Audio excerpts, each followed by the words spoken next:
People often ask, why do I have to raise my child in a particular way at a particular time in order for that child to be a good person in future? Me, I wasn't raised like that, but yet I am good. Hello, this is Auntie Mary bringing biblical truths to life in light of the family being the basic unit of our society. We are in a series on how to raise our children or child upbringing. In my last video, I talked about the principles of raising a child. Today, I will be talking on the goal of raising our children. In raising our children, we have 3 goals in mind: self-control, wisdom, and life skills. Why should we train our children to grow in self-control? Self-control has a lot of benefits. 1, when you train your child in self-control, the child is like a city that is having a fence around it. If you look at Proverbs 25:28, a person without self-control is like a city without walls. So what are the benefits of self-control? When you raise your child and you train the child to be self-controlled by not giving the child everything the child wants, by not agreeing to whatever the child wants, by training the child in the ways of the Lord, in the right way that he or she should grow, it teaches that child self-control. Self-control will help that child in future to say no to. Self-control will help that child in future to stick to her job and will not give up. Self-control will help that child not to be a nuisance in public when the child is still small. Imagine your child in church, moving around, playing the drums, moving around, making noise. But when you train him or her in self-control, the child will look for a place and sit and will not be a nuisance. Self-control will teach your child to know how to answer during abuses. James 1:19 says, we should be quick to hear and slow to speak and slow to anger. So when you teach a child to be self-controlled, that child will implement James 1:19. Self-control will also make your child to know how to choose between wrong and right. I talked about wisdom. Wisdom from Proverbs 1:1-4.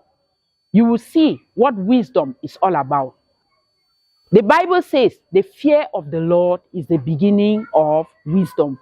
So when you train your child to grow in wisdom, that child will automatically fear God. Wisdom helps your child to receive instruction, walk in justice, obtain knowledge. That child is prudent and that child is able to discern evil. That is the importance of training your child in wisdom. Life skills are things that you train the child to do in the house. These are the 3 goals of discipline. In my last video, I said I will make another video on how to do child discipline. So today, we will be talking on it. There are 6 do's for child discipline. 1, you have to pray with the child. Remember, God is the owner, the giver, and the maker of your child. If you look at Numbers chapter 11, when Moses was leading the children of Israel in the desert and they started shouting at him, asking for water, asking for meat, asking for food, Moses turned back to God. And God showed him exactly what to do. So with child upbringing, when you are stuck, you have to go back to the person who gave you that command to train up the child in the way he should grow. And when he grows, he will not depart from it. That is the first thing you do. Number 2, you have to create a relationship with your child. Make your child know you love him or her. Make your child to trust you.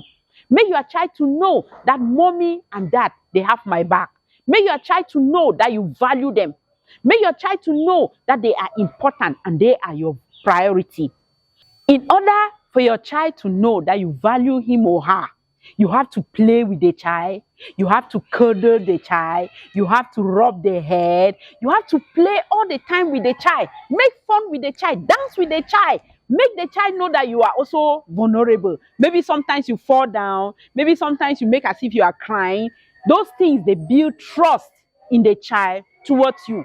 And so when you want to discipline the child will know mommy is showing me love and not hatred. The next thing you have to do is to state clear rules. For example, if you don't want your child to jump on the furniture in the parlor, you tell the child, Jenny, don't jump on the furniture.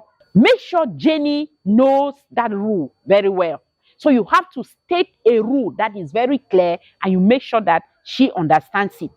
The next thing you have to do is to aim at the child being obedient to you. When you speak the first time at a normal tune, that child has to obey. In the last video, I said obedience is a quick response to an authority. So that's how you know that your child is obedient. When you speak once with a low tune and that child responds urgently, it means that child is obedient. The next thing you have to see is you have to make sure that the rules have an end result. For example, if you say, Jenny, don't jump on the furniture in the parlor, end result should be Jenny shouldn't jump on that chair. So when you set a rule, let it have an end result that is clear for the child. So let's go to the don'ts of discipline. Never give empty threats to your child. Like you say, I'll beat you. I will not give you this. You will not go here when you know you will not do it. That is one. Two, never separate your child as a form of discipline. For example, you send the child to go and lock up himself in the room. That is not good as a rule of discipline. Three, never remind your child of an offense he or she committed and you disciplined him or her for that. You will make the child to feel guilty. Remember, discipline is not about you. Discipline is about God being glorified. Discipline is about your child seeing God as a lover. So never remind him of those things. Don't discipline the child for all the things that you have in mind. When I'll be talking on the big fives and the small threes, those are the things that I'm talking about. So you have to choose one at a time so that the child will not be confused. Please don't forget to discipline immediately. Another do for discipline is discipline for gray spots. What do I mean? When you tell your children, I'll be having a visitor at 3, and when he comes, I don't want noise. At 3 o'clock, if Paul puts on the TV and Michael is playing the piano, and you tell Paul, off the TV, you don't need to tell Michael, stop playing the piano. You just expect Michael to understand that you don't want noise because you have told them that you will be receiving a visitor and you don't need noise. So those are the gray spots. So how do you discipline your child? This is the how. How do you really do it practically?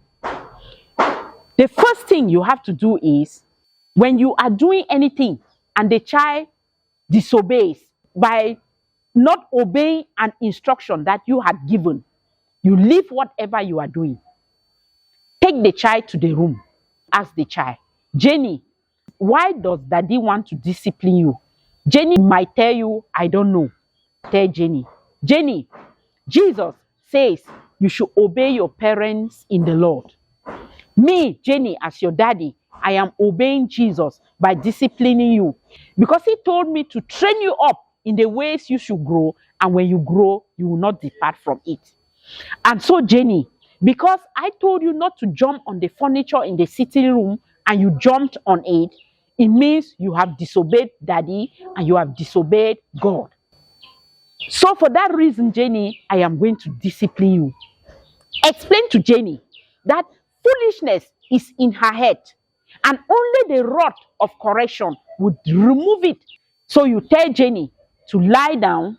When Jenny lies down, you say, Jenny, I want to remove this foolishness from your head. And then you spank Jenny. When you spank Jenny and Jenny starts crying, it's okay. You allow her to cry for some time. You carry her on your laps. You assure her how much you love her. You tell her to stop crying. You ask her again, Jenny, why did daddy discipline you? When Jenny says, it's because daddy hates me, you say, no, it's because daddy loves you. And it's because there was foolishness in your head and daddy wanted to remove it with the rod. So that in future, when you grow up, you will be a wise child. You will have self-control. When you grow up, you will be a good person that everybody in the society will love. Jenny, you know how much daddy loves you, right? Jenny will say yes.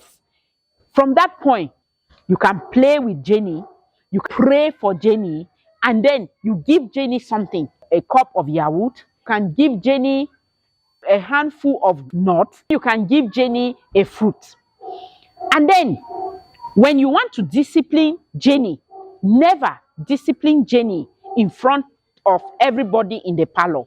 Don't discipline Jenny when her friends are around because she has an ego to protect. So you take Jenny to an isolated place and do the discipline there. And another thing that you have to do when disciplining, whether you have changed the environment or you have left house and you are in another place and a child or disobeys, don't wait until you get home. You have to discipline there and then. Because when you don't discipline, the child might forget, especially a young child. So this is the goal of discipline. These are the do's of disciplines, the don'ts of discipline, and the hows of discipline. In case you have any question, put it on the description portion. I will be able to answer it for you. In my next video, I will continue to teach you the things that you have to look in a child before you start disciplining. So we will talk on the big fives and the small threes in the next video. See you soon.